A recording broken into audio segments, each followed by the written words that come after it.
a quick word from today's sponsors. For all you content creators, small business owners and entrepreneurs, did you know that creating an income online or adding a new revenue stream to your business has never been easier? Have you ever considered taking your knowledge, skills and expertise and converting it into a course that you can sell online? Well, introducing LearnWorlds. LearnWorlds makes it easy to create, host and sell beautiful online courses that have an impact. With LearnWorld's intuitive platform and a wealth of resources to educate yourself, you're only a few steps away from building a thriving online business in the booming knowledge economy. To find out more, visit www.trylearnworld.com/free. That's www.trylearnworld.com/free, or follow the link in the episode description to start building your course today. Hello listeners, and welcome to this week's episode of The Cult Vault. Today we are continuing our coverage of Iglesia, Cristo with a second interview from another ex-member. The support for the previous episode has been overwhelming, and it's wonderful to see such a caring community all willing to help one another through the difficulties of leaving a group such as this one. But before we get started, I did want to give a quick shout out and a massive thanks to my newest patron, Renee. Although I haven't been releasing the exclusive content while I take some maternity leave, I really do look forward to getting back into the research side of things and recording some new material for all of my patrons, new and old. So thank you, Renee, for this amazing support. And thank you also to Catherine, who has signed up to sponsor the podcast through Red Circle, who host my show. I hope you both enjoy listening to the back catalogue of exclusive episodes available for those who subscribe, and in September there will be more exclusive content on the way. Now let's get on to today's main topic, leaving INC. So hi Sophia, and welcome to the show. Thank you so much for joining me today and agreeing to share your story. Would you like to start by introducing yourself to our listeners? Yes, absolutely. I'm Sophia. I'm on the podcast to talk about a movement called INC, which I'll go into in a minute. I was a member of that, since birth until I was around the age of around 20. I discovered this podcast and agreed to an interview actually via a subreddit about this movement, which is for ex-members, that I discovered when Googling very recently about, why is it so hard to leave INC, despite the fact that I've left nearly 20 years ago. Sophia is a fake name. Fantastic. And INC is shortened for something? It is, yeah. So INC stands for Iglesia Cristo. It's a branch of Christianity that was founded in the Philippines. So it's Filipino or Tagalog for, literally means Church of Christ. It was founded in the Philippines in 1914 by a man called Felix Y. Manalo, who was the first executive minister of the church. His family actually was, he was descended from like devout Catholics. And I think he was actually like an apostate Adventist. Don't quote me on that, because that's absolutely from memory. But what happened I think he got kind of like obsessed with doctrine and stuff from like various other groups and was like constantly challenging it, etc. Until one day he went into a room, allegedly for 3 or 4 days, told everyone not to disturb him, and then emerged, as I say, 3 or 4 days later with like the doctrines, which then became what INC or Iglesia was founded on. Some of the beliefs include INC believes and preaches that Felix Y. Manalo is the last messenger of God in quote unquote these latter days. Unlike Catholicism, Anglicanism, and I think most other denominations of Christianity, this movement or church, it rejects the concept of the Holy Trinity. So, God is God, it's not the Son or Holy Spirit. Believes that salvation, i.e. the seat in heaven, is only achievable via membership of the church. And this is drummed into you from the very, very beginning in various ways. Okay, and you mentioned that this is a movement that was born in the Philippines and is practiced predominantly in the Philippines. Yes. But you clearly don't have a Filipino accent. So no. How is it that you were born into this movement? Were you living over with your family in the Philippines at the time, or had the movement kind of immigrated to other parts of the world by that point. Yeah, exactly. So it's, I don't know whether I go as far as say it's expansionist. I probably would. They're always trying to like grow and grow and grow. And it came over to, I mean, you can hear like, obviously I've got a British accent. That's where I'm from. One of my parents is from the Philippines. And so that's how I was born into it. It's actually been in the UK since the 70s, I think. I want to say the early 70s, maybe even late 60s. But I think it's the early 70s. And so, yeah, like thinking, because I was born in the 80s, so I was like probably one of like the very early members of the UK branches of it. Yeah. Especially second generation. Yes. Yeah. So exactly. Do you know how your parents, how did they meet through the religion, or was it something that that one of your parents was already involved in and converted the other parent? Do you know that story at all? I do, yeah. So it was, yeah. My parent that was a member of the church is from the Philippines, and they met my other parent through work, I believe. Yeah, they met through work, and then they converted. Right. One important thing I should mention about this movement is that salvation is only reserved for members. So if you marry or date outside of Iglesia, then you can be excommunicated unless you're successful in converting that person. So your parent, who was a devout member of INC, converted the other parent, and then you came along, and are there any other brothers and sisters? Is it a big family or a small family? No, our immediate family is a standard British sized family. So there's 2 kids. It's me and one other sibling.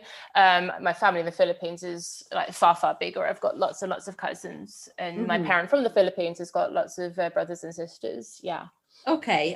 And your other sibling, I'm guessing they practiced INC as they grew up as well. Are they? Are they currently a member, or have they distanced themselves as well? Yeah, so they distanced themselves around about the same time that I did, but then they went back, I think it will be coming up to about 10 years actually.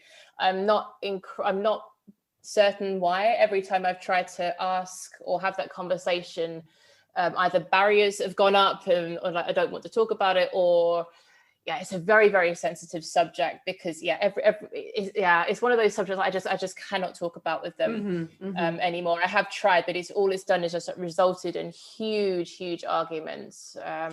It does that to families, unfortunately.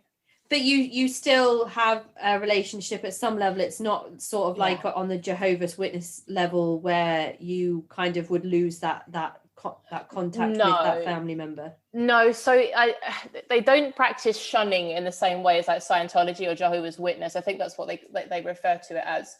I do still have a relationship. They've actually tried to get me back a couple of times in recent years. I'm not sure why, because I've always said that I'm never going to go back, and it's a definitive no, never. And I've given up trying to give my reasons as to why. Maybe I will again one day, just to try and put it to bed. But yeah, like they're still trying to grow. I happen to know actually that I think it's this year, and I only know this from the Reddit that I'm on, but they're trying to grow. I think it is 6 brand new members or brand new recruits per locale, so like per church building, if you like. So yeah.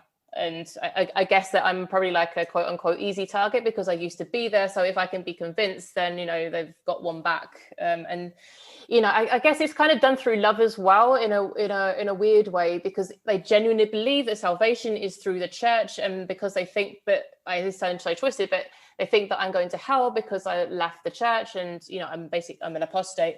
And so they want to save me, which sounds really, I'm saying it out loud. I've actually not spoken about this out loud at great length before. So it's actually kind of, I'm trying to like unwrap it in my mind as I'm speaking, even though I've made notes and prepared for this. So it's kind of funny. And memories and things may come back to you as we talk, and that's absolutely fine. Always feel like you can kind of go here, there, wherever your kind of stream of consciousness takes you, if this is your first time speaking through it all, because I find that particularly interesting. So I guess if your family members that still practice, they genuinely believe that obviously that movement is the one that will save whoever is involved, so they probably genuinely do worry about your spiritual well-being in terms of you know, what's going to happen to you when the end days do come. So it must be frustrating all around that you're kind of wanting them to see things from your perspective and they want you to see things from their perspective, and it's just not going to happen by the sounds of it. No, it's not. I mean, I get messages. I've said that as plural. It used to be I got messages. Now I kind of get one message in a while saying, you know, please keep an open mind. So my parent that is still there always says, you know, keep an open mind. And I say, you know, I've got the most open mind if like in comparison to members of that movement. Because I'm the one that actually, from even though I was born into it, I knew from when I was about 6 years old that this wasn't for me. And I've been thinking critically about it.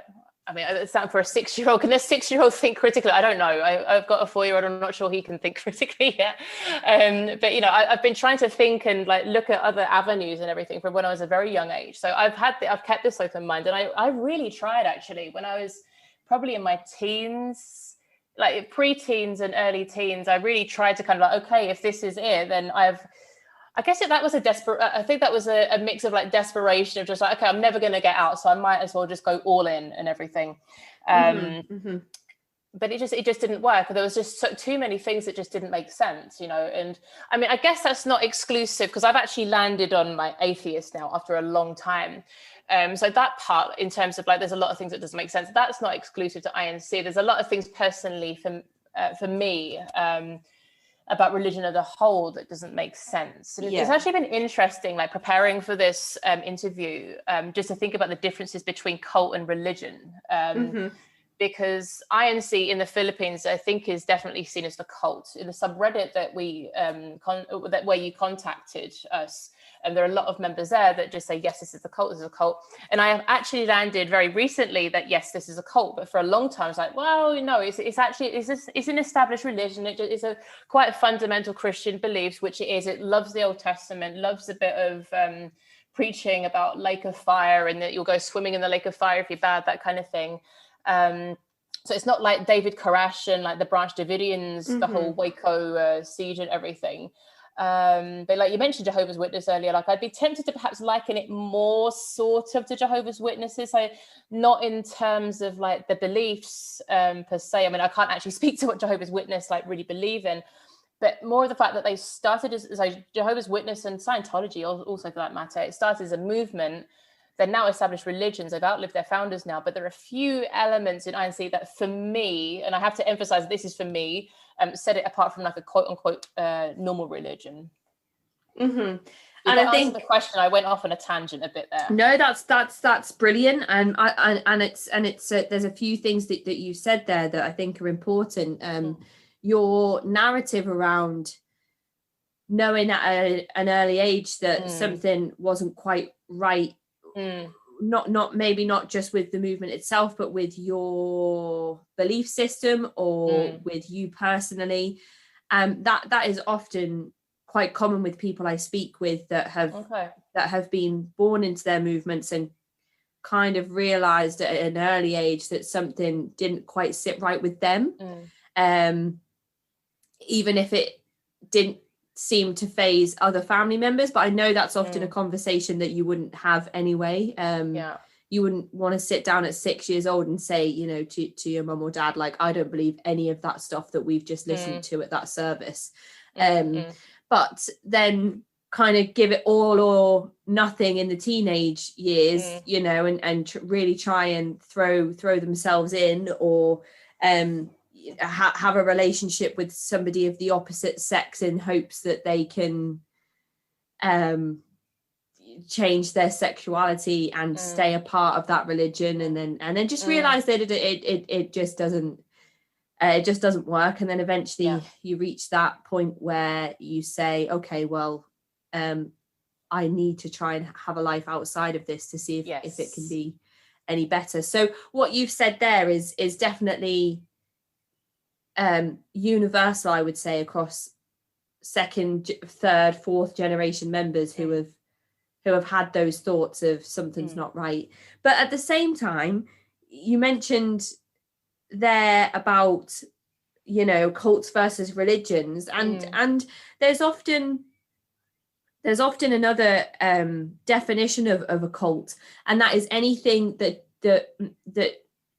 differs from mainstream Christianity or Orthodox Christianity. So not recognizing the Holy Trinity in itself would make INC, in the eyes of, you know, sort of the major Christian denominations, would look at INC and say, well, that's a cult because, you know, the Holy Trinity is obviously a sacred part of our doctrine and our dogma. And then the way that we look at cults and high control movements here on the podcast is kind of the spiritual, social side of things, and how different control techniques are used to manipulate and coerce members of the congregation. So that is what I'm really interested in kind of hearing about.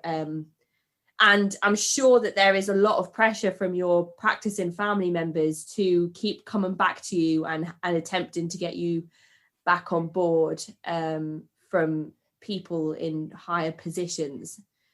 I mean, they probably have those conversations. Do you think that's something that happens? I do actually. I don't know how long it's been going on, but we had like a family incident earlier in the year where there were like group prayers and stuff, and it was I say family incident. There was we lost a family member in February, and they were a practicing member, and out of support for the parent that is still in the church, I attended the group prayer. And then I was checking on my parent and saying, like, are you okay? Is there anything I can do? Are you getting bereavement counselling, like offered like on the NHS, et cetera, et cetera? And they said to me that they have their church, and they're giving them spiritual support, and that the ministers, I think that's what they said, the ministers would like to meet me because they only know me by name. I never met the ministers because I just did not entertain that thought at all. In fact, I just ignored that. I just pretended that I didn't see that. Even I felt really bad because, like, obviously, like my parent was like grieving and everything. But I need to put myself first here. Because the minute I step back into that, it's just like I won't get pulled back in. Like never, I will never ever get pulled back in. But it will just cause so much tension within the family. And I know that what I would have said to the ministers, that would have then reflected back on my parent, which it absolutely should not do, because I'm my own individual person. Absolutely, and like, you know, my parents, you know, they raised me and everything, but they're not now responsible for like what I say is like an adult person, an adult woman that makes her own decisions and everything. I was going to say as well, as a woman who, I'm guessing if you went to entertain those people, would all be men. Yes, they would. Yeah. Oh yeah. There's no women preachers there at all. A kind of strong-willed woman who says, like, you know, I appreciate you taking care of my parent, but I'm not interested in anything that you have to sell me today. Even more so could have a detrimental effect on how your parent is treated or viewed. Yeah, I'd actually never thought about it that way. But yeah, like women are it's not blatantly said women are inferior to men, but that's certainly the impression that I remember. I mean, it has been nearly 20 years since I've been out now, but you know, men and women are separated at service because we're apparently distractions. It's so ridiculous. And I think back on it, like I'm just smiling, and like even boys and girls are separated in the children's worship service as well. I just don't know why. I remember going to my friend's confirmation when she was Anglican, and she converted quite late. Like she was 16. This is a friend I knew from school, right? She was never ever in the church that I grew up in, but she decided, you know, like I've attended a few services and I want to get confirmed. And I was like, okay, cool. We all went with her for support. And it was just like such a different atmosphere. It was such a different atmosphere. We went in there, we were just sitting with people of both sexes, and we were just like, this is just happy. And then at the end of the service, everyone turned around and like shook hands and everything and introduced each other, which apparently was like really I mean, I don't know. I've only been to like 2 Anglican services, I think. And then I just contrasted that with like where I've been going for years and years and years since birth. And I was just like, something just, I mean, that was just like even more evidence where like, this is just, it's not right. It's not right. Why does everything have to be about, because you use the word control, and that's exactly what it was, is so many tactics. Mm-hmm. And it kind of makes you already start to realize that there's probably no, if INC is patriarchal in that way, and you know, maybe not oppressive of women, but definitely kind of not equal to women, and making men and women sit opposite each other and not interact with each other because women are a distraction, straight away that brings into question how the LGBTQIA community is seen, because there could be 2 men sitting next to each other that have physical attraction to one another, but that's obviously something that's not being considered as possible within INC. So this is one of the major reasons why I actually chose to speak out about it, because I mean, I was thinking about it ever since I saw your post in the subreddit, and I just thought, no, because the treatment of people that are just like non-heterosexual is just, well, not the treatment, but the way that people, the way that they're spoken about. So I've never seen somebody like treated as in like with disdain or anything. Like I'm sure that I'm absolutely convinced that happens. But I remember being in a service when I must have been about 16, maybe even 15. And the beliefs were Stone Age. So we're going back to like the mid-90s here. Mm-hmm. And I don't remember like the contents of the actual service. I don't remember like what Bible verses were quoted, because I just used to switch off by that point. I just trained myself really well to just sit there for 40 minutes and just not listen. But I remember this bit where there was a minister up there talking about gay people, and we need to talk them back on track. And I just remember thinking, what do you mean? Like, and I wish to this day that I'd had the guts to stand up in the middle of that and just say, like, what do you mean? Mm-hmm. What do you mean talk them back on track? I mean, like, sorry, so this is a choice? I mean, what next? Like conversion therapy? Like, this is ridiculous. I actually do know of somebody that was excommunicated rather publicly, actually, after coming out. It wasn't in the UK. It was a completely different continent. And people were actually instructed to shun him. So I mentioned earlier that, like they don't practice shunning or anything, but this time they did. I mean, he was the child of a minister. Luckily his parents, including the minister, like they supported him and everything. I want to be like very, very careful here. Like he's quite public about it. Okay. Yeah. I don't want to kind of like give anything away, because I don't know him incredibly well. But I do know, and I know third party as well, that people were instructed, you don't speak to him anymore, just for, he had a preference for men. Like who'd have thought it? My goodness. And I've got another friend who is attracted to the same sex. They have come out to their parents, and one of them still hasn't spoken to them. That's not in the UK either. But it doesn't even matter. It doesn't matter what country. I don't get it. It is a Western country though, which is like, not to sound patronizing, but that's more shocking for me. I think probably because like I come from Western society and everything, and I was born in the 80s, so it's not like I'm like really young and like super woke or anything, but people are, it's just like you treat people as equals no matter what their sexuality. I find it insane. It's interesting that the INC have this new kind of policy where they want to recruit 6 new people for every church building, but they are so behind in the way that they treat the members of their congregation. Women are striving for things like equal pay, and we're moving into Pride Month tomorrow. which is obviously a huge iconic political movement that's been happening for decades now. And it's almost like saying to somebody, hey, do you want to step back in time 100 years and come and entertain our really old-fashioned ways? And it's like, no,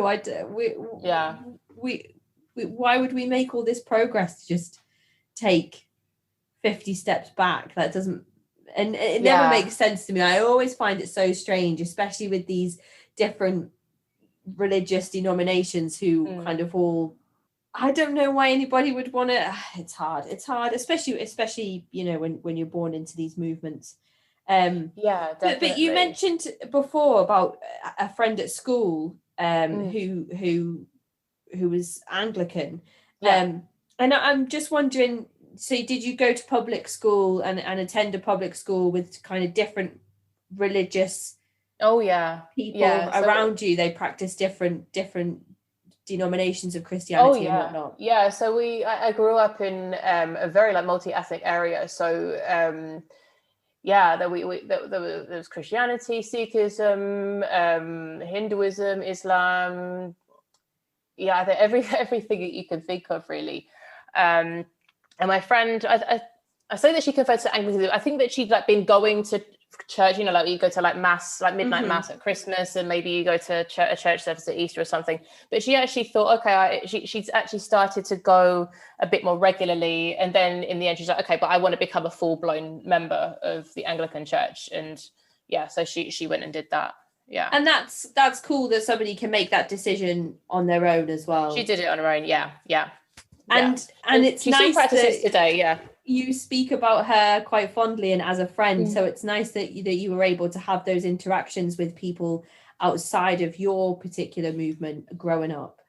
I mean, me even being in another church would be considered heresy, I think. As a child, I was a member of the Brownie Guides, and there was this thing, I think Brownie still exists, I'm so old. There was this thing called Church Parade, and so it took place in Methodist Church, I think. It was Methodist. And I remember with Brownies and Cubs and Guides, there was this with Church Parade, it would be 3 of you, I think, who would carry the flag, and it would just be this brownie flag with, I can't even remember what was on it, but I was 8 years old, 9 years old maybe, and I really wanted to be part of that because it was cool. All my friends were doing it and everything, what kids are like and everything. And so I actually remember practicing, because I didn't really know that I wouldn't be allowed to. So I remember practicing when we were actually at a Brownie Guides, what would you call it, gathering or whatever, just on a normal Thursday evening. And so there was me and 2 of my friends were practicing Church Parade, carrying how the flag would feel and everything. And then when it actually came to me doing it, on the actual Sunday, I was just told, no, you're not allowed. And I never really understood. Now I understand why. It's because it's not a real church. According to my parent that is still in INC. But I was heartbroken. I remember that. I was just thinking, but, my friends are doing it. And then I remember thinking, I'm letting everyone down because there needs to be 3 of us. Now there's only going to be 2. And I didn't know that I wasn't going to be doing it. So I can't remember where I came from. Sorry, I'm going off on a tangent once again. No. Honestly, it's all of this is part of your story and contributes towards people understanding the different experiences that people can have growing up in these types of movements. And it just makes me wonder, were you sort of in school what's the word when you're the smaller percentage? Minority? So would INC have been a minority in your school, a minority very religion? Much so. Very, very much so. I mean, in the Philippines, it wouldn't have been unusual because in the Philippines, it's the 3rd largest religion after Catholicism, which is by far the biggest one, then Islam, and then it's INC. But in the UK, it's unheard of. It's absolutely unheard of. And I think especially when I was at school I think there were only 2 branches. And they eventually added a 3rd. Now it's a bit bigger, but I don't think unless you live in an area where there's a strong Filipino contingent, which, I mean, whilst I lived in a multi-ethnic area, I think my family were probably one of the only Filipino families. So yeah, nobody would have heard of it at all. That's so interesting for somebody in their native country to to be part of a religious movement that came from overseas, but is the minority in your school. That's absolutely fascinating. And what about your congregation size? I mean, how many people would there be when you would go to services? How often did services happen? Did you have a church building? What did all of that look like? So yes, we had a church building. I actually remember when it was built. Well, rather they purchased like an old church, and then first thing they did was like tear the cross down, because you're not allowed to have a cross there. So that was one thing where I was just like, oh, maybe there is a bit of a culty kind of feel about it, because like in every single Christian church I'd been in before, there was like a cross, and in Catholic churches, it's Jesus was hanging from it, so it's the actual crucifix. So I remember them building the church. I can't tell you what the population would have been, or the number, how large a congregation was. Sorry. But I remember it was packed every single week. In terms of like the frequency of services, it was twice a week, every Sunday, every Wednesday. And you had to turn an attendance card. So this is the thing about this for me was like really weird. You had to turn an attendance card before you went and took your seat. And then if your attendance card wasn't turned, your name would go down in a book. And then every week you would have, I think it was every week. Yes, it was every week or every 2 weeks. I can't remember. But you'd have what's called like church committee meetings, where you'd have a small group of people that lived in your area. Our area was called Out of State. And you would have people that, so you gather around somebody's house, and it was sort of like a social thing, but then there'd be like a committee group overseer who would then take the names. They would have the names written down of those people that hadn't attended the last service or last couple of services. And then we had to give the reason why. And so even though I was a child, my name would go down in a book as well, because my attendance side wouldn't have been turned. Mm-hmm. And then the reason why so if my parents were working or something, because they had jobs which required shift work, and if they were working and they couldn't go, then obviously like me and my sibling couldn't go, because it wasn't local. It was a drive away. It's like a half an hour drive away where we had to go. And so the reason for me would be hindered. So you would have gone, but you couldn't. And I was a teenager, when I say child, I was like probably 15, 16. I remember just like getting really, really hacked off with this. And I was just like, well, I just didn't go. I could have taken public transport if I'd really, really wanted to get there. I could have done, but I really didn't. And I was always really pleased when I had to be secretly pleased when my parents couldn't drive us there, because I was just like, oh, thank goodness, I actually get to stay in. And if it was a Wednesday, I get to watch, I don't know, Coronation Street or something, which I don't even like, but I get to do that, and maybe do some homework as well, And I asked the previous person I spoke to about this movement, if your name was written in that book that you didn't attend, was it common that your family would be contacted and asked why you weren't at the meeting? Oh, that's a good question. I don't, because I always we actually had, one of our overseers was actually related to one of my parents. So I think they just used to take it kind of like off record, maybe. I'm not sure. But I don't know what happened, because when I left, so university basically was my exit strategy. That was when I was like, okay, right, I've actually got this chance that I can see a window's open, and that window was university. And I wasn't actually, quote unquote, allowed to go to my a university in the north of England, because I lived in the south, which I can go into a little bit afterwards. But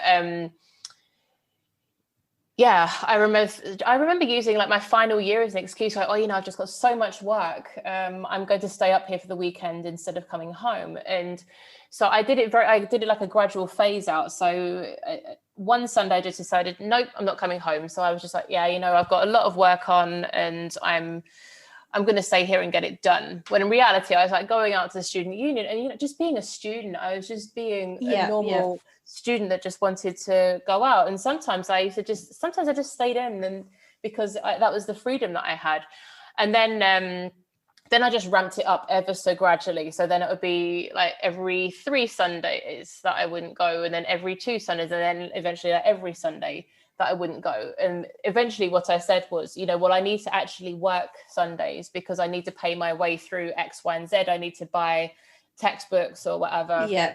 You know, and then I never went back. So I think I was actually writing this down in my notes. I've always wondered whether that's like a really cowardly way to get out of it. But I just think there's no real easy way. I would love to have that kind of like mic drop moment where I just kind of like announce to everyone, like, this is the reason I'm leaving. And I can't do it off cuff, but so I'm not staying because of like X, Y, Z, and you can go and do this, and this. Mic drop, go. I would love that Hollywood moment, but in reality, it just doesn't happen like that. And I'm, you know, even before I agreed to this podcast, I was like really kind of worried about like potential repercussions. Not that people would be violent against me, but like the questioning and the guilt and everything. And then that's when I knew. Or that's not when I knew, but that's when I really, really realized, okay, this is definitely like a cult thing. Like if I am scared about going on a podcast to talk about like my own experiences, and I don't think I've been bashing anyone like throughout this conversation like at all. No. And I've really tried to be very careful to kind of protect identities of those people that I know. Even that, even though I was very careful to do that, I was still kind of like, oh God, like what's going to happen after this, etc. So yeah, that's a definite sign to me that I'm doing the right thing.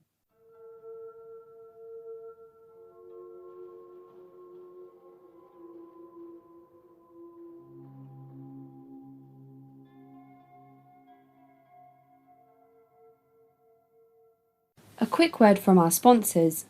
It's scary time.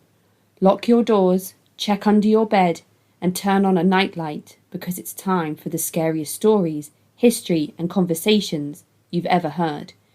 The Indie Drop-In Network is bringing you special content. Every week, an independent creator tells us about the paranormal, ghosts, monsters, hauntings, creepy places, enchanted objects, aliens, and more.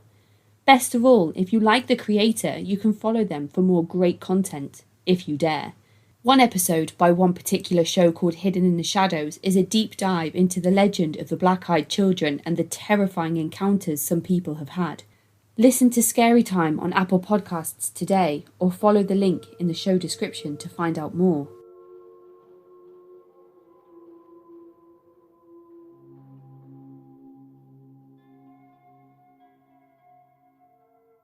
It can't be easy spending that amount of time in a situation where you feel like you have to zone out and train yourself to basically like become vacant. No. Especially during the years where you're supposed to be kind of sponge, like absorbing everything that's going on around you. And so what do you think it was like for children growing up in INC? Were you kind of were you encouraged to kind of get to know each other and spend time with each other and have the opportunity to have like child's play and freedom, or was it very much sort of like sit down, be quiet, and learn the scripture of our people? Yeah, so in terms of like, so when there were children's worship services, and we were never told like you must never have friends outside or anything. I think they're intelligent enough to know that like kids are going to have friends outside the church and everything. Plus, you know, this is me being completely cynical, and it's nothing that was told to us or anything. But like, you know, like when they grow up and everything, you always bring those friends into INC, and then we get more converts. So hurrah! Again, there's nothing they told us. It's just that's just like a conclusion that I came up with. But no, they never told us like you can't socialize with other kids or anything. But when we were in children's worship service, we would have like this sheet under our seats. Even if you couldn't read, you had to sit with like what we would call officers. So it would be like a young adult, like either an older teenager or a very young adult in their 20s, who would be like basically like a deacon or deaconess. If you couldn't read, then they had to go and sit with you, and then you had to read it to them. And what these sheets of paper were, it was Q&A basically. So they would have a question. It would be about, like, say, Noah's Ark, because this is the one that I remember quite well. I remember being taught in school about Noah's Ark. The animals went in 2 by 2, hurrah, hurrah, etc. And it was all like very lovely and everything. We learned that there was a flood, but we also learned about the rainbow and that it would never happen again, and everyone's happy. But in children's worship service, they were very focused on the hellfire and brimstone aspect of it. With Noah's Ark, we learned about God's wrath. And so there's a question about it. Oh, this would be such a better example if I could remember an actual question. I'll give an example. It's off the top of my head, so this isn't a direct quote from the church. Right. So just say, for example, the first question there said, so why did God send a flood? And the answer would be because God believed that all the people had sinned and needed to scrap the earth and start it again. They would put it very differently. But for a child to listen to that sort of thing, and as you say, like when you're at that age and that you're a sponge and absorbing all this sort of information, it's dangerous. It's very scary. Yeah, it's terrifying. I mean, the one bit of hope I have is that, I was able to see through a lot of it when I was still a young child. Don't get me wrong, I was terrified of Noah's Ark. That story messed me up for probably about a year or so. And the reason I use Noah's Ark is because they were, as I say, they were very, very focused on God's wrath, and God flooded the earth and killed everyone, killed all the sinners and everything. They had the rainbow at the end. God promised that it would never do it again, but basically never sin, because it can happen again. And I remember being in ballet class one time. It was a Saturday, and it was like in the late 80s. And so there was like double glazing wasn't as common as it is now. And there was thunder and lightning and hailstones. And I remember hearing glass cracking upstairs. So it's because the reason I mentioned single glazing is because like the window just easily shattered because of how like this really strong hailstones and everything. I remember this older girl in ballet class just saying to me, "Oh, it's a flood." And I said, no. Floods don't happen anymore. And she said, "No, it's a flood outside." And I was terrified. And I cannot have been older than 6 or 7. Probably maybe more like 7 or 8 actually. But I was very, very young. And then one of my parents came to pick me up, and it was raining so heavily. And it's raining heavily, and it is a flood in some areas. And like we live in it, I think what had happened, like the drains just couldn't cope with like the level of water. And so like huge puddles. So I was just terrified because I'd never seen anything like it before.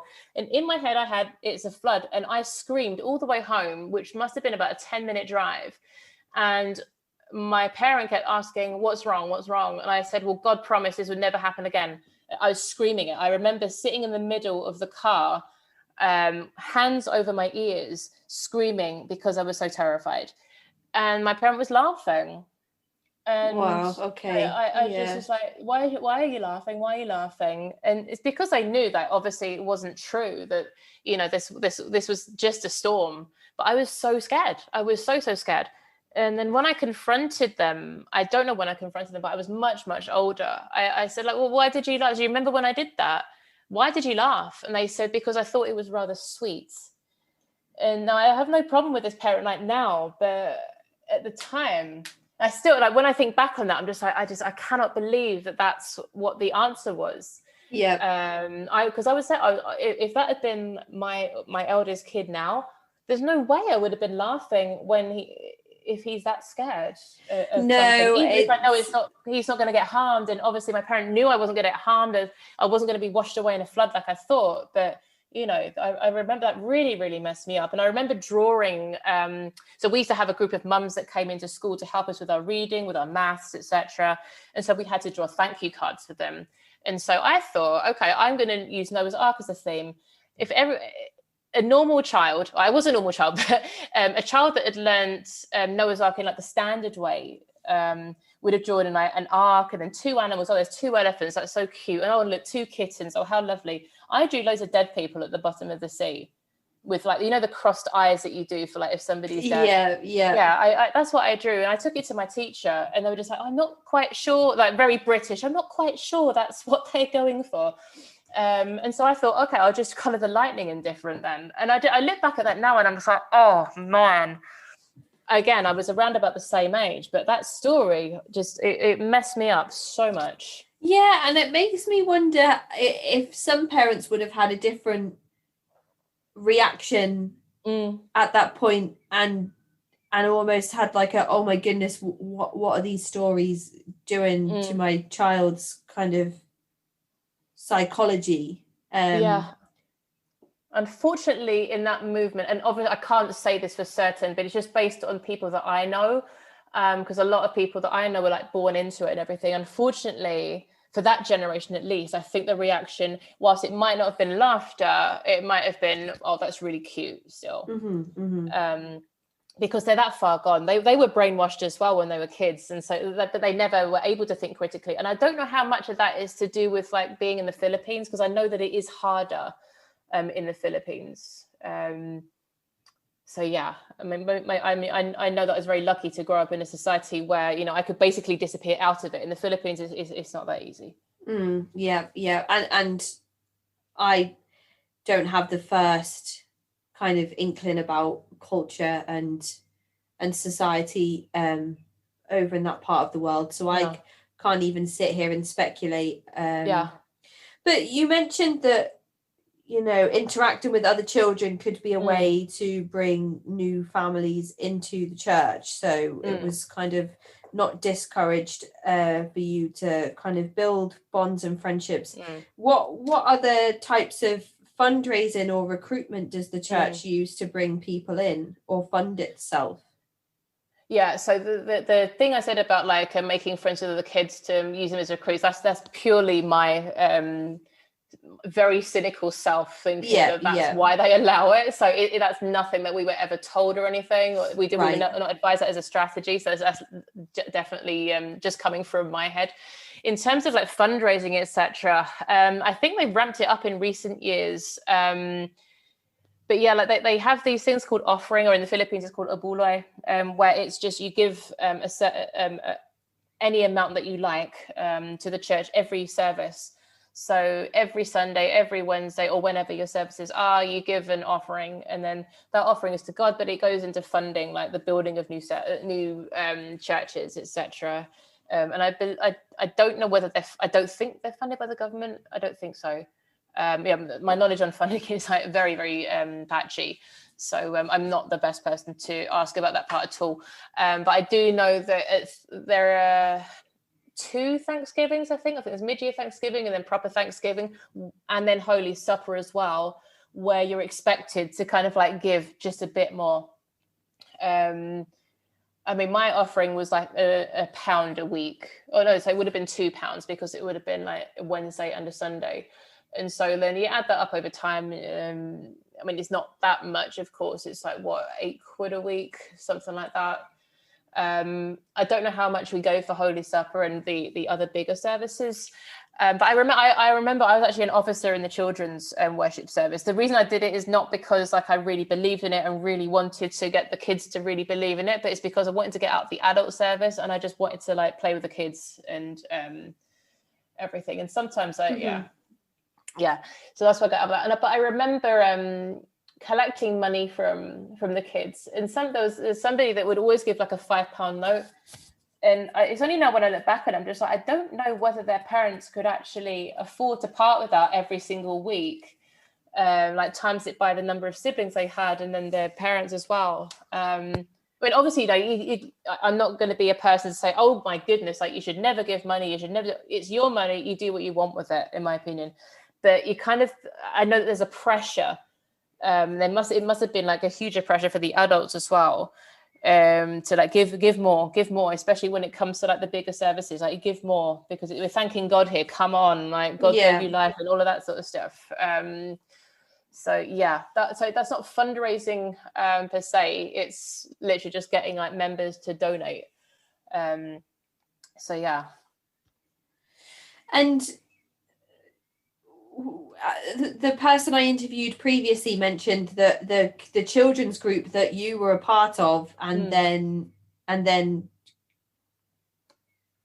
would sometimes have to miss later because your parents had shift work commitments, you would be expected to take a small donation as a child as well, and pass that over when you attended the kids group. Yes. So my parents would just give me like a pound before I went in, and then that was it.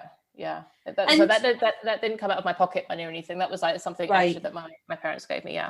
Okay, that's good that it didn't come out of any of your personal allowance. And the overseer role that you mentioned, there's several other roles that you can have when within the congregation. Does it work like that over here as well? Yeah, so there's they're called offices. So there you can become a choir member even if you want to play. I remember because I remember I wanted to have a go at playing the organ, but to do that you need to become a choir member and go through this whole shebang to do that. I only went to like a couple of choir practice rehearsals, and I was like, I can't right now, and it's such a long practice. It's so long, and really boring as well. You can become a member of the secretariat. I actually don't know what they do. I assume just like a lot of church administration type work.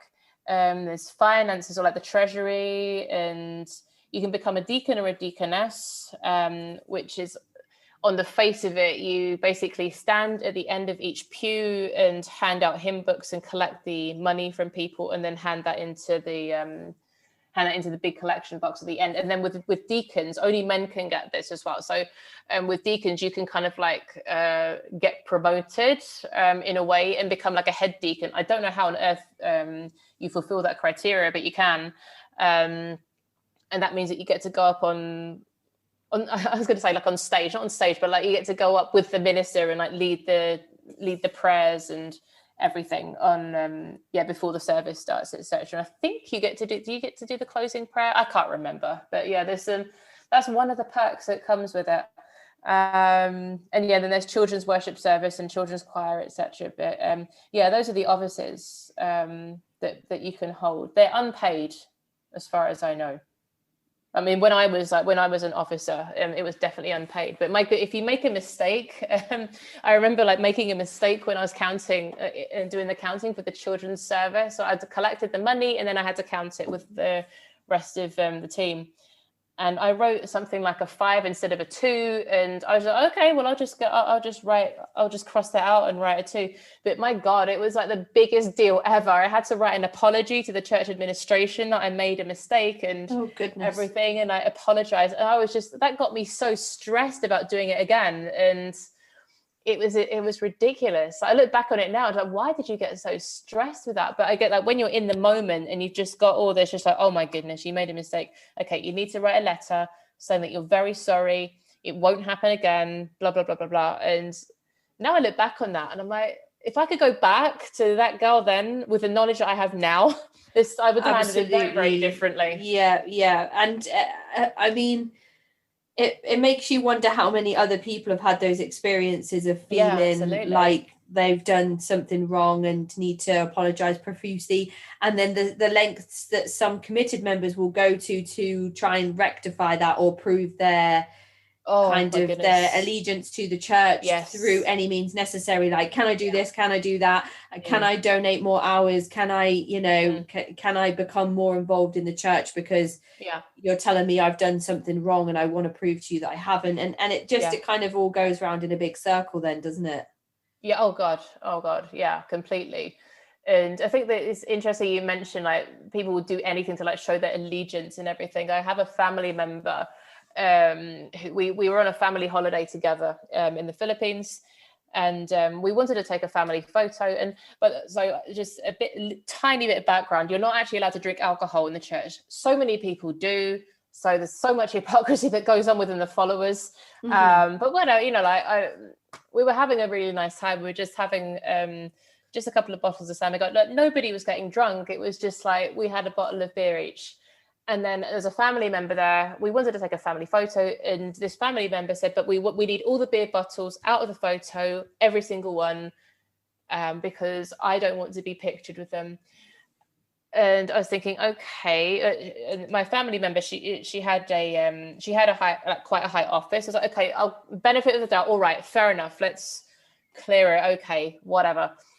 But then she would talk about like how she would go for a pub lunch with some of her colleagues, and she wouldn't want to sit with them if they were in, I can't remember, either she didn't want to sit with them inside the pub because it was a pub, so she would sit outside, or she just didn't want to sit with them if they were drinking alcohol, something like that. But whatever it was, it's like, you don't have to drink alcohol yourself, you know.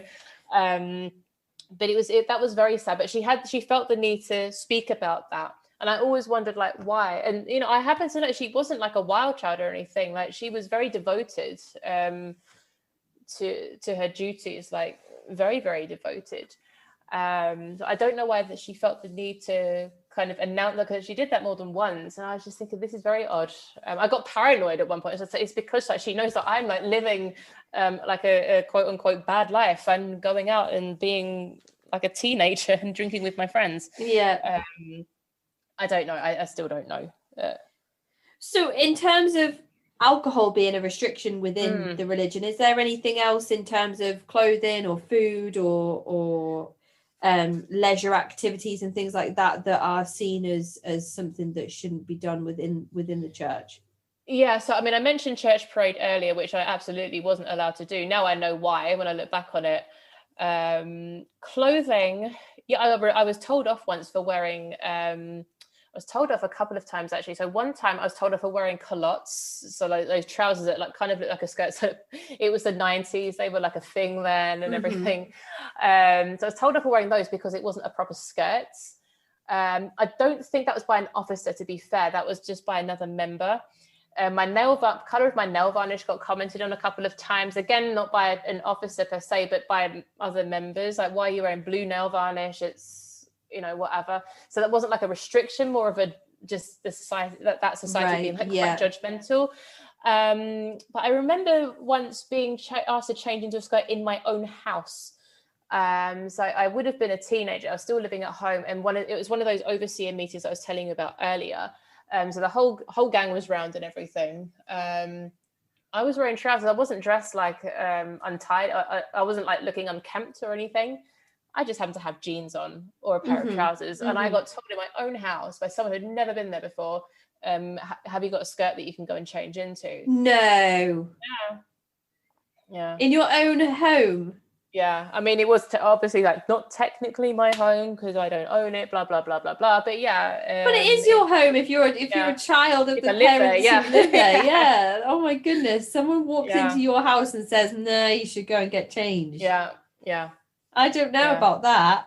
It was ridiculous, absolutely ridiculous. And I did it because like my one of my parents was just like, oh, just go and do it just because it's easier. And I think like it would have looked bad on them too.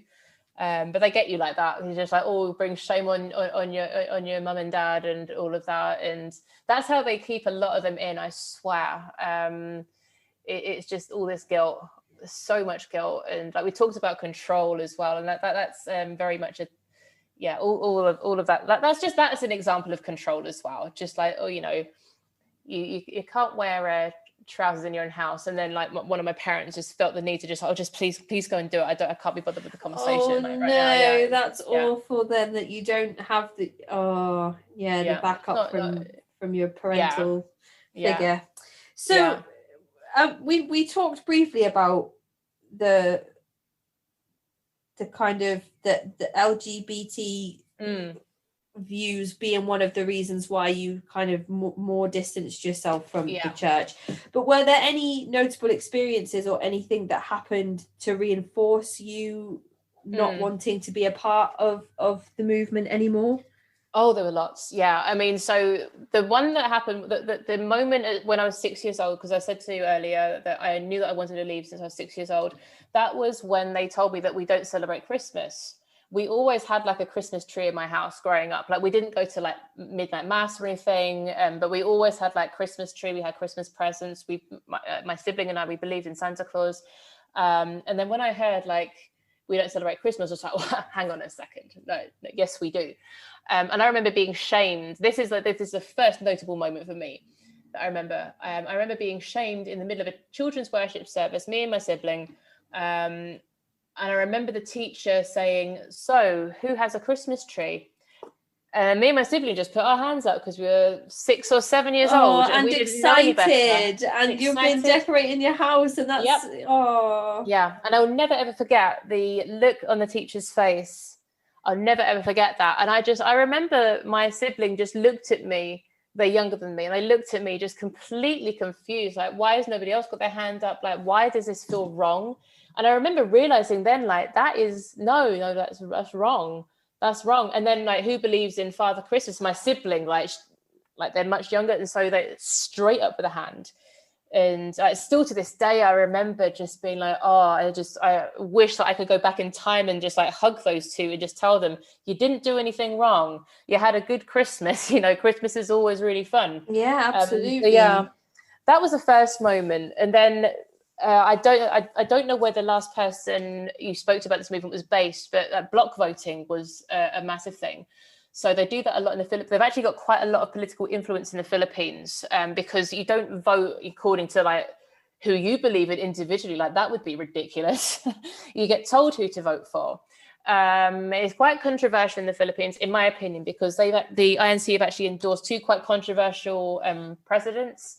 One of them being Marcos, and the latest one being Duterte. I don't know enough about the politics in the Philippines to even pretend that I can start to commentate on like whether the policies like like how controversial they are. But like, everyone knows like Marcos, martial law and all that. Like there are certainly controversies there, and like Duterte with like his war on drugs and everything. But they're fully endorsed by INC. And if you have like a religion that has got, I can't remember the percentage, but the third largest in the Philippines, that can actually sway it quite significantly. That can actually influence like who gets picked to be president of the country. And if they had that power, and that just doesn't sit right. And they used to try and do that in the UK as well. I remember being very excited. Okay, I'm about to vote for the first time, and then you get told like, well, you're voting for this person. I was like, no, I'm not. And I didn't. Like, of course, like, what are they going to do? Like, come with me to the ballot booth and like check who I put like the X in the box for? No, of course not. But we were just taught, but this isn't about voting. It's about unity. It's just like, but no, it's not. This is about you trying to control me. I don't quite know how they wanted to try and like control like the individual. I think that the people that were born into it for some reason just felt compelled to go along with it. I just never did. I just never ever did. And again, I think that's an advantage of growing up in Britain as opposed to the Philippines. Maybe that's not to kind of. It sounds like I'm trying to talk down to the Filipino culture. I'm not. It's more like it's more prevalent in the Philippines. So it's more known. I'm not even sure if I'm making sense there. Yeah, no, it definitely does make sense, and I wasn't aware of the situation, the political situation over in the Philippines, but it was mentioned in the last interview I had about this movement. I think I did ask whether INC had some ties to people in politics or positions of power to maintain their religious tax exempt status. It sounds now you've kind of shed some light on it. It's almost like I'll scratch my back I'll scratch your back if you scratch mine kind of situation, where you get everyone in INC to vote for a particular political party, and they'll make sure that INC is protected in some way by so I mean in an official capacity, I don't know whether they're like officially connected, but it goes without saying that if a politician in the Philippines knows the power or the influence that that group can have, there's no way that they're not going to be, in my opinion, there's no way that they're not going to take advantage of that somehow. So you kind of have had these experiences where you've distanced yourself from the church. You've used university as a means to kind of accomplish that. And was there ever a point during those times where your parents took you to one side or sat you down and said, like, what are you doing? are you leaving are you in, are you out? Like, was that ever a conversation that came up? It wasn't. I don't think so. If it was, I brushed it off because I just knew that this wasn't ever going to happen. And I think I was just too kind of like focused on the light at the end of the tunnel, which was just my exit. Yeah. I think that one of my parents, I remember they were very disappointed. And they kind of made hints. And then when I moved back home briefly after university, I was asked, "Oh, would you like to come to the Grand Evangelical Mission?" Which is like it's called something else now, I think, but the Grand Evangelical Mission is where they try to get like lots of new recruits and everything, and it never really works. At least it didn't in Britain in those days. And I just said no, I'm not coming back. And then there were arguments about like my choice of lifestyle, etc. Like, don't worry about the fact that I was happy. Well, I was happy, yeah. Like, I don't think I was very confused after I left as well, in terms of like, where am I spiritually and everything? Because it actually did take me a while to land on, like, I'm now atheist, but it took me ages to kind of like work out that what I was. But I didn't feel repressed anymore. I felt that I could actually try and find out like who the hell I am, etc. Like outside of this movement, which had repressed. I mean, I was like living a double life anyway, I guess. I was going out with my friends. I was at university. I was staying over at university, which I technically wasn't really allowed to do according to the INC laws and everything. But I was still, it was tiring having to go twice a week when I was still going twice. It was really tiring having to pretend that I was this like really holier than thou person that like was really into it and like believed all this rubbish that they were spouting. So when I wasn't doing that anymore, then it was just like relief. I was going to ask sort of what life was like kind of once you'd made that decision to not go back. Yeah, I mean, it was exhilarating because I was just like, I've finally done it. I've actually finally done it. It was, I mean, I would love to say, yes, it was the best decision it was definitely the best decision I made at that time. I would love to say that I've never looked back and I've just been happy and then that's it. And I am happy. I'm like, I'm happily married now. I've got kids now who I'm like really determined to raise as best possible. I really want to instill like the skill of like critical thought into them instead of just like, right, so you will do what I say because I said so kind of thing. But it wasn't an easy journey to kind of get there because it was such a huge part of my life for over 20 years. And I was repressed. As I say, I was living that double life where I had to pretend, and I had to fracture. In order to leave, I had to fracture a few relationships with people, like members of my family, who were like really, really into it. I had to break those relationships, or at least just not see them as much. I used to see them quite often, and that part was really hard. That was really hard because we were all very close when we were growing up and everything. And I think like if you ask my parent who's still in there, if you ask them, oh, what do you think Sophia felt like when she left? Oh, she probably didn't care. She probably felt really happy that like she's just dropped us and everything. And that wasn't true at all. It was, despite the fact that I knew it was the right decision, it was still a very hard one to make because I was still very scared. There's part of me that was like, oh, am I really going to do this? Can I actually do it? What's going to happen to me? And then, the what if they are actually right, because I've been listening to this twice a week for God knows how long. Mm-hmm. And there was, even though I knew in my heart that this is wrong, there was still a part of me that just said, well, I don't know what's going to happen to me after I die. What if it is right? What if I am going to just like suffer and everything? So, it did get in my head. It did get in my head. So that I went through that for a while, and then I did too much partying like after but that I was in my early 20s as well, so I probably would have done that anyway. But then I switched around between like, oh, so am I religious? No, I don't think so, because I went to a couple of services with my Anglican friend I think after that as well, and I just it's not for me. Really isn't for me. But do I have faith? I see faith and religion as quite different. I think you can't have religion without faith, like in the traditional sense of religion anyway. But did I believe in something? I don't believe in like this omnipotent, all-seeing, is what omnipotent means, isn't it? I don't believe in this like omnipotent deity that apparently controls everything we do, but then like gives us free will. And there's also just too much stuff that just doesn't make sense. too much of it. Like, why do kids get critically ill? It's actually like they've done nothing wrong. Like, what are they being punished or something? Like that's so. I wasn't happy with that at all. But then spiritually, I actually still don't know where I am. Like, do I believe in like an afterlife or so? I haven't really landed on that, but I definitely don't believe in a God. So that's why I define myself as atheist. Mm-hmm.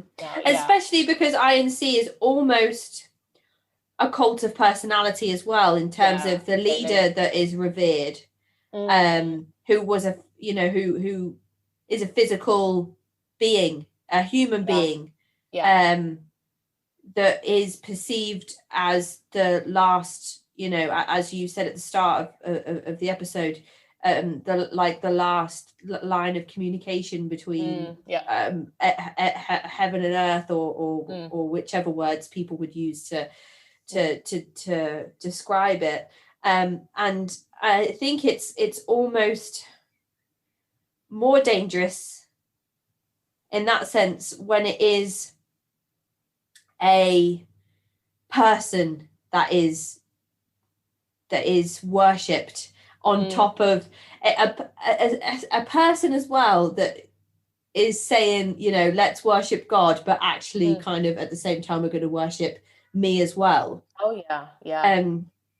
That's always really hard for me to wrap my head around. I mean, it's kind of ironic because we were always told there's a lot of Catholic bashing in this religion as well. And I'm sure the person that you spoke to before probably told you that as well. Like, every service I remember is just like, well, the Catholic Church do this, or aren't they idiots? Not in those words, but it was just that's what the gist of it was.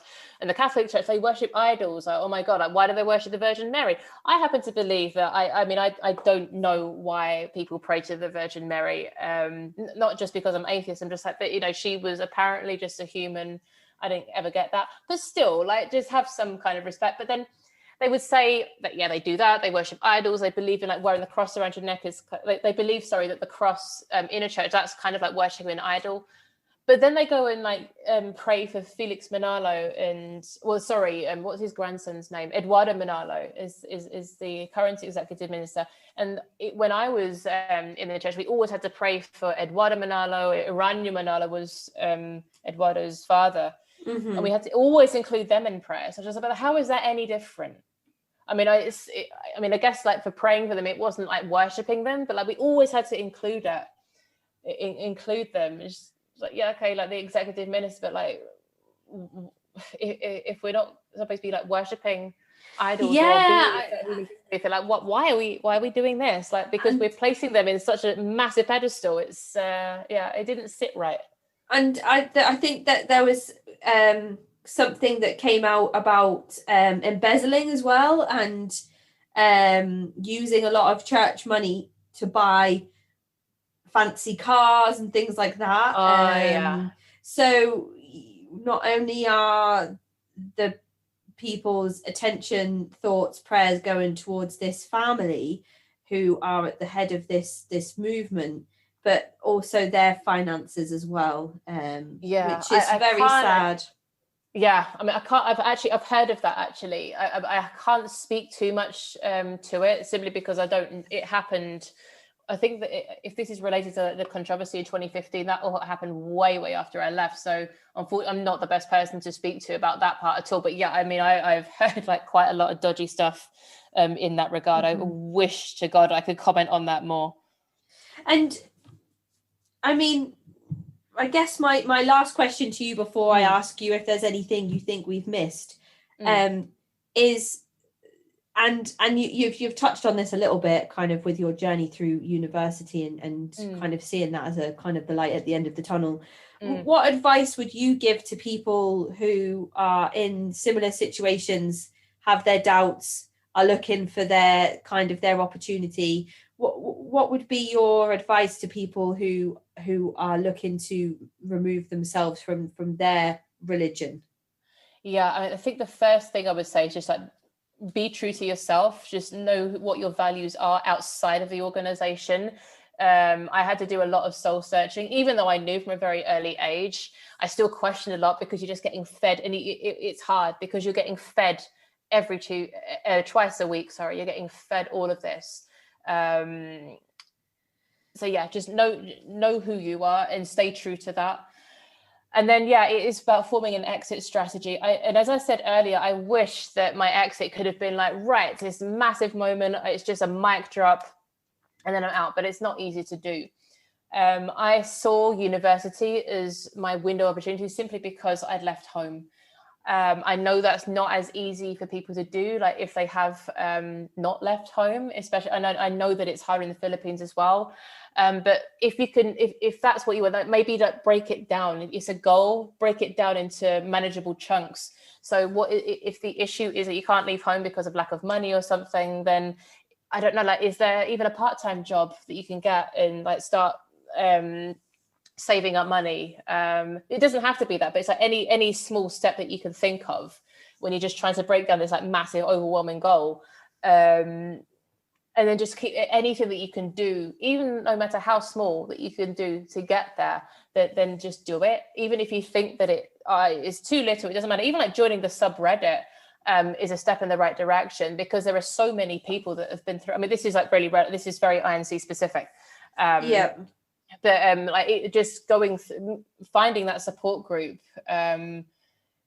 is invaluable for some people. Like the only reason I joined it is because like people were trying to recruit me back in, and I just Googled like, why is it so hard to actually leave INC? And then I'm so glad I joined, because now I've actually spoken to people that are looking to leave and shared my experience, and it has apparently been helpful.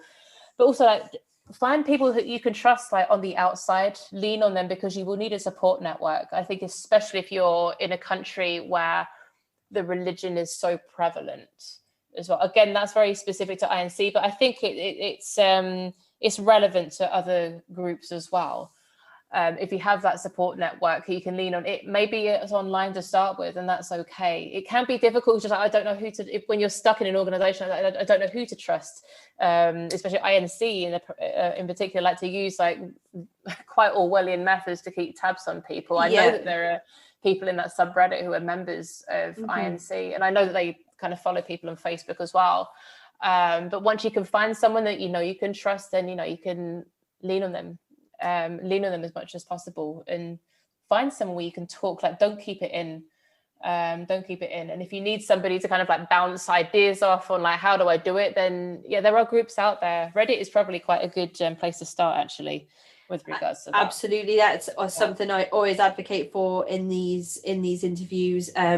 I did mention this briefly in the previous interview, but for anybody that's just tuning in today to listen to this conversation, it's on Reddit. It's r/x Iglesia Cristo, and I'll put it in the episode description if anybody wants a link to that subreddit. It's really helpful. It's really handy. There's people from all over the world that post in there every day about their experiences or looking for advice, and it's a really wholesome and helpful community. I posted in there looking for anybody that might want to come and share their story, and I was really blown away by the positive reaction that I had to my presence in that subreddit, because some people might initially think that I am like some kind of savage journalist who's looking to kind of tear people's reputations apart, and sometimes people might think that my intentions aren't pure in terms of just sitting and having a conversation about people's experiences and stories, but that's not the experience I had during the subreddit. I was welcomed, and people were asking if there was anything they could do to contribute in terms of adding to the blog post, which one member has done, and people just willing to come and chat. So that's fantastic. But I'm just wondering if there's anything, Sophia, that you think we've missed today that would be important to go over before we finish our conversation today. No, I think like the only thing that I wanted to mention is just like it. Despite everything I've said, it has actually had a positive influence on me, not in the way that they would hope, but it's influenced me in terms that I fiercely believe in critical thought. I did test groupthink like crazy. I can't stand being dictated, like this is what you should think, and like everything else is wrong. It's because of INC that I do think critically, and because that's what I try to that's what I'm trying to instill into my kids, although they're a little bit too young to get it. But I do always try and see like positives from this sort of thing, and that's just like one positive that I actually have gotten out of it, if I had to really dig. So no, nothing that you missed, but just something that I wanted to and I think that's something that's been brought up previously in other episodes, that is always important to mention, that especially with the internet as a resource, if you have access to it wherever you are, that there are so many free online critical thinking courses that can really help with kind of recognizing or learning how to question without feeling guilty about it, or without feeling like, why should I critically think? And everybody should always do that. And if you're not doing that, then that's probably the first red flag, because there'll be a reason why you aren't doing that. I think everybody's born with the natural ability to be curious, to sense when things could be off. If there's a reason why you don't question things, if there's a reason why you don't use critical thinking, then perhaps that's the perfect reason to look into what critical thinking is and how we can apply it to our everyday lives. So I think that's a good point that you've just made there. And on that note, Sophia, I think it's just important now for me to say thank you so much for coming and sharing your story. It's not often I get to hear another British accent on the other side of the computer screen, so that's been an experience for me today. And I just appreciate you coming here and having this conversation for probably the first time out loud extensively. I know that for some people it's often quite triggering, or can leave somebody in a state of reflection for 2 or 3 days afterwards, which can make people feel sort of uneasy or kind of guilty.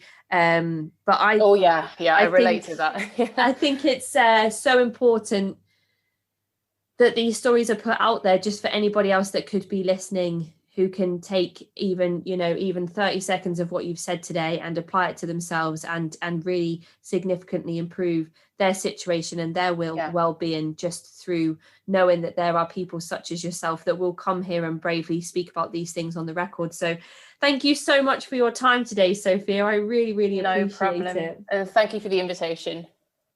And I hope you enjoy the rest of your day. We'll catch up soon. Yes, it will. Thank you so much. Bye, Sophia. Thanks. Take care. Bye. That is the end of this week's episode. To get in touch, please email me at cultvaultpodcast@gmail.com, or follow me on Twitter and Instagram @cultvaultpod. I am your speaker, Casey, and this has been the Cult Vault.